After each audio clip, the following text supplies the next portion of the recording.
I just woke up and our back door was wide open and we can't find our daughter. Can't find what? Our daughter. Just got home from work. My 5-year-old daughter is gone. I need somebody to be here now. 2 frantic calls for help coming from this mobile home in Satsuma. She ate dinner with her little brother on the front porch and then went to sleep. But then something happened.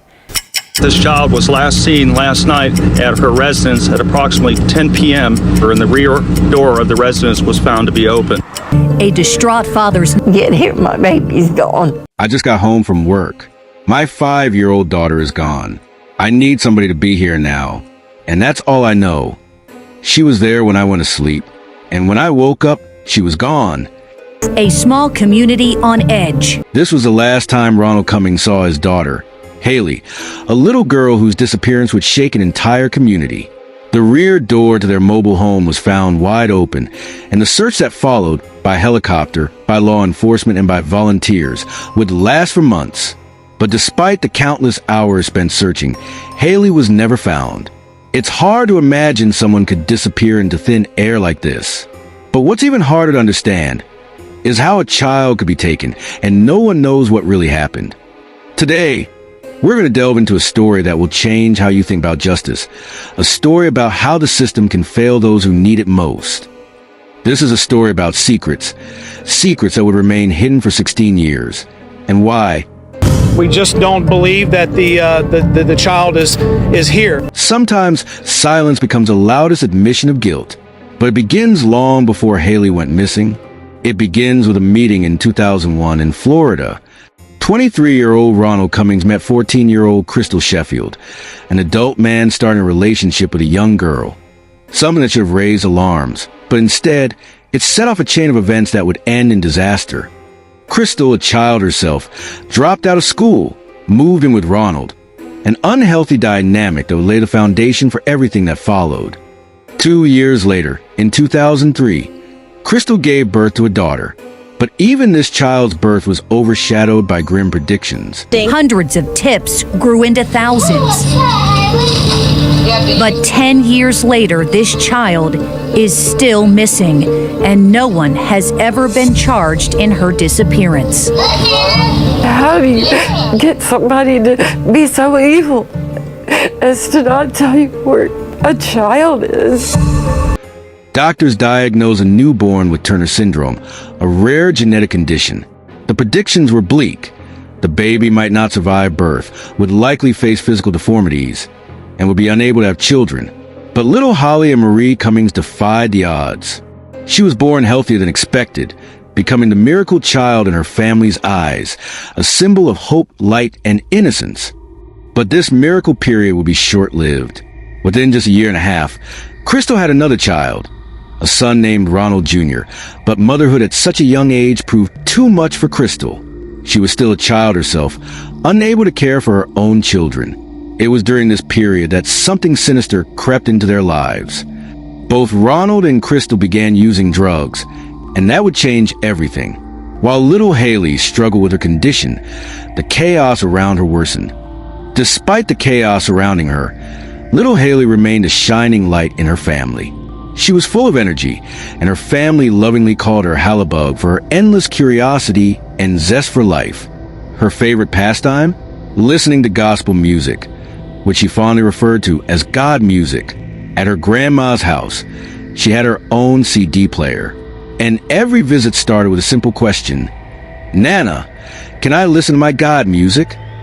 But Haley's life, filled with innocent rituals and joy, would soon be overshadowed by a growing storm.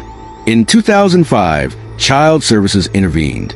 Crystal had failed to take her daughter to medical appointments, and for a child with Turner syndrome, those visits were crucial for survival. Ronald, believing he could provide a better life, was granted full custody of Haley and her younger brother. It seemed like a happy ending at first.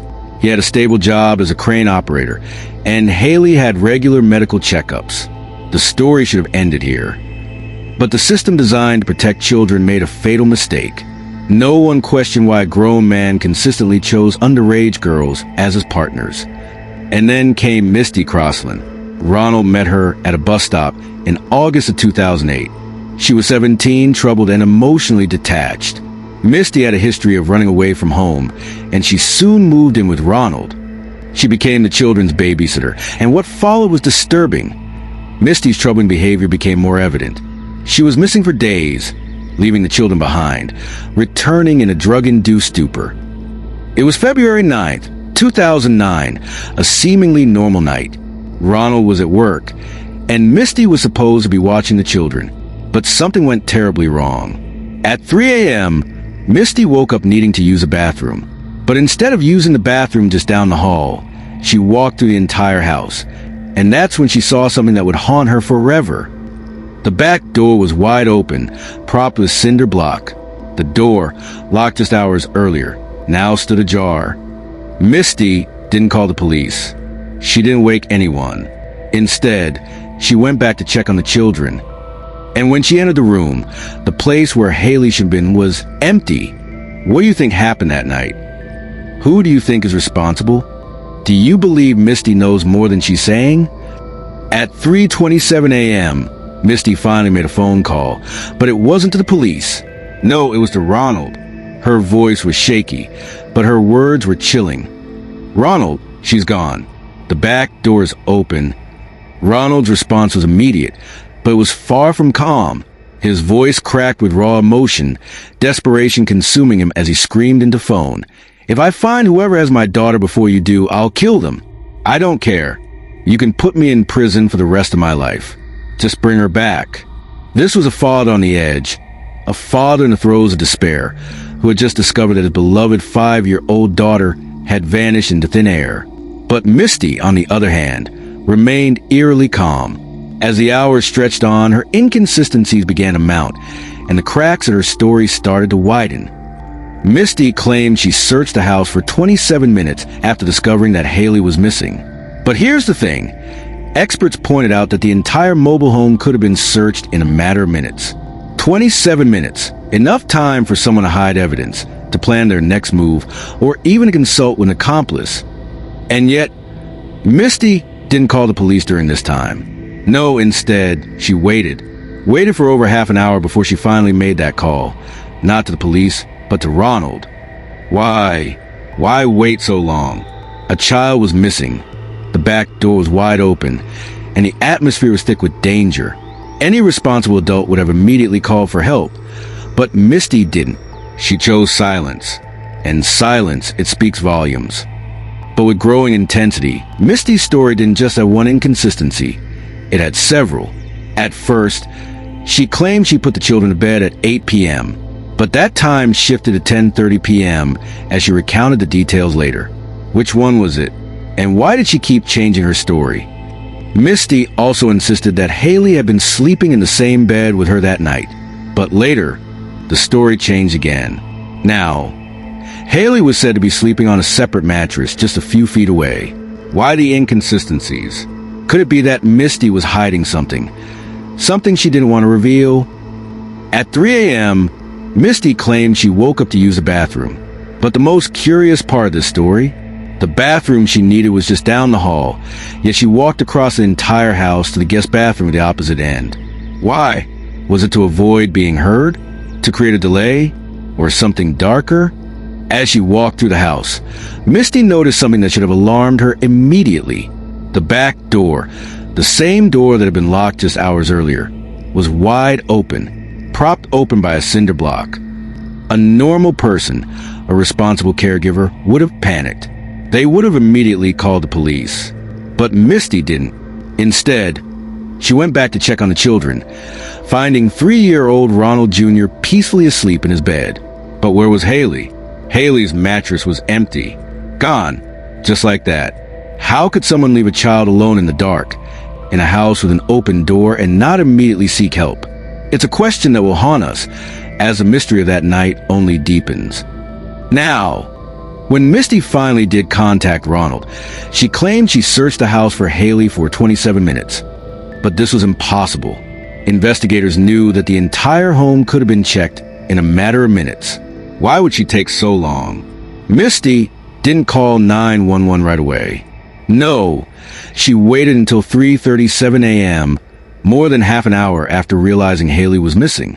By the time the police arrived, the house had been disturbed, and the scene had already changed.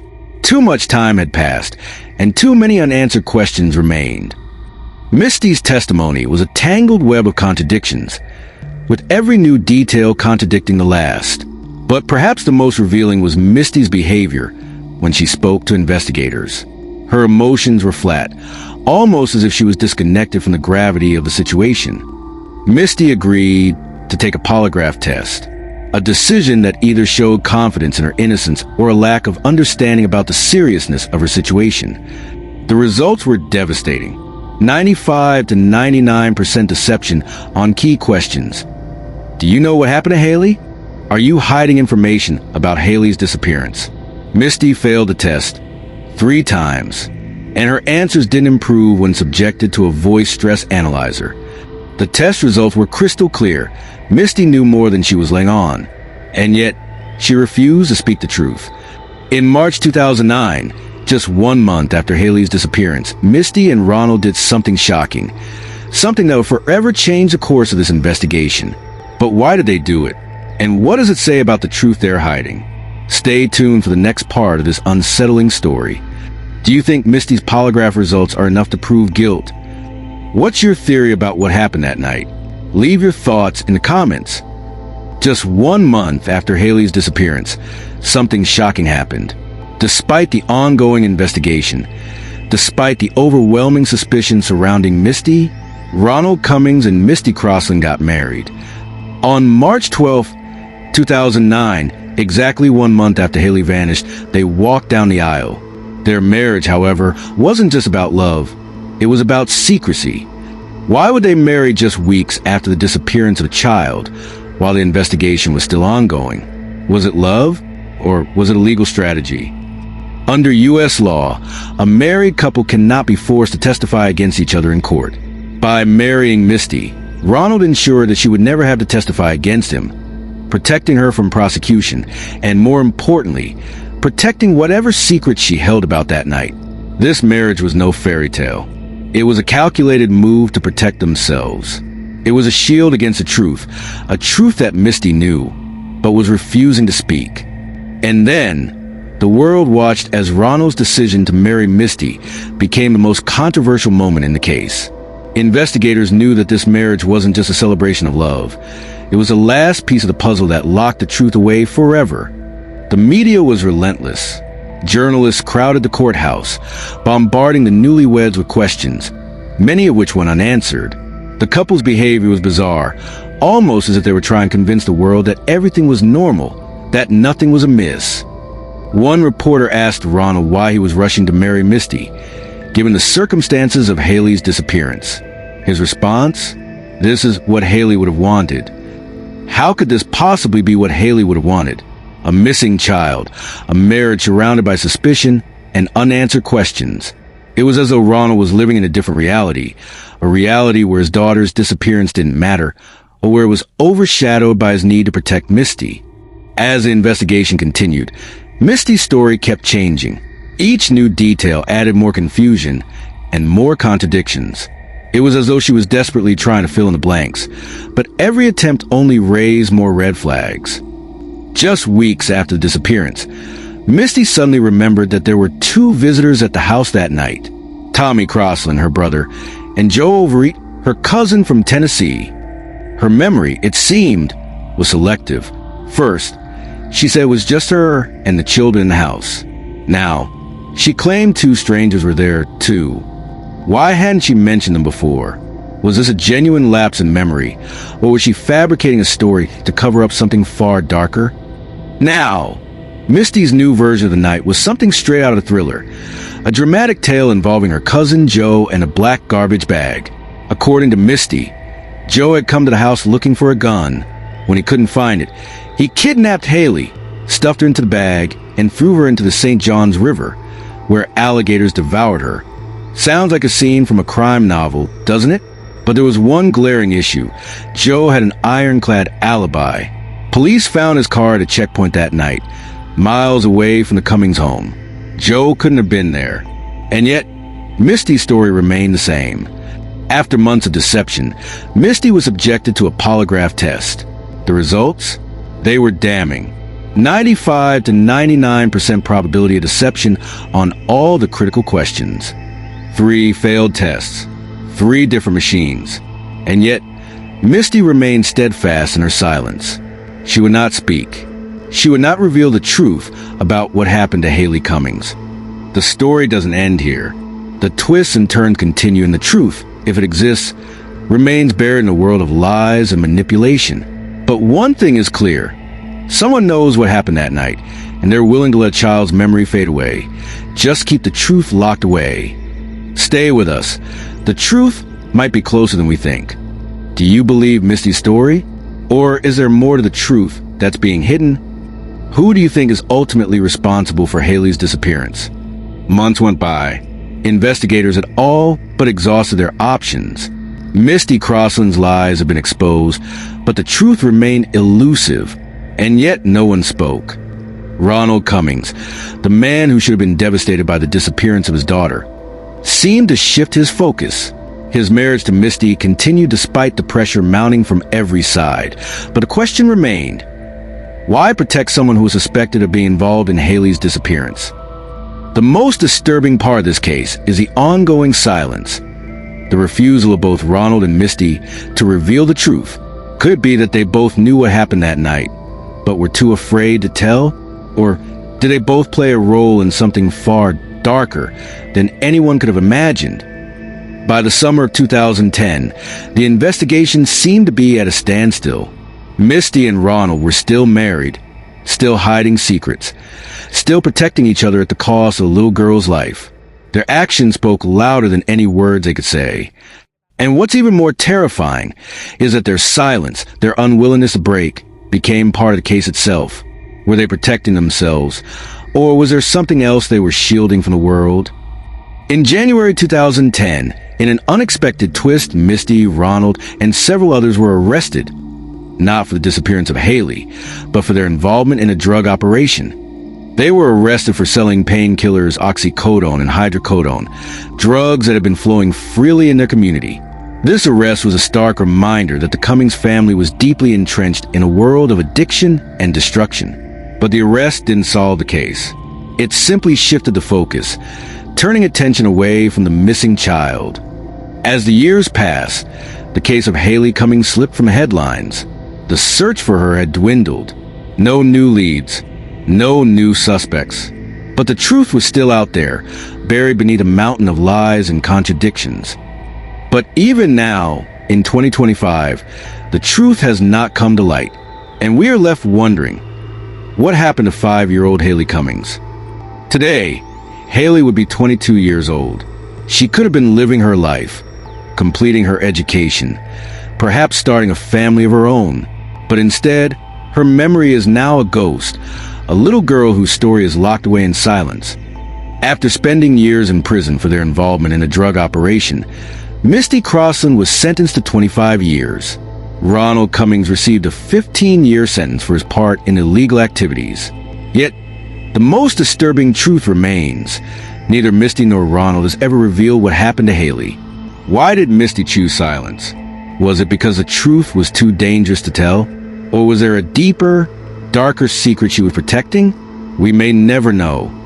Haley Cummings' story is a reminder of how fragile life can be, and how the system designed to protect children can sometimes fail them. It's a testament to the resilience of the human spirit, but also to the darkness that lurks when secrets go unchecked. We may never know the truth of what happened to Haley Cummings, but as long as we remember her, as long as we tell her story, she will never be forgotten. If you want to help prevent tragedies like this, please subscribe and turn on notifications. Share this story with others, because we must continue to raise awareness. We must continue to push for answers for the children who no longer have a voice. Haley's story isn't over. It continues, and we will keep asking, we will keep searching, until the truth finally comes out. What do you think happened to Haley that night? Do you believe the truth will ever come out? Let us know your thoughts in the comments below.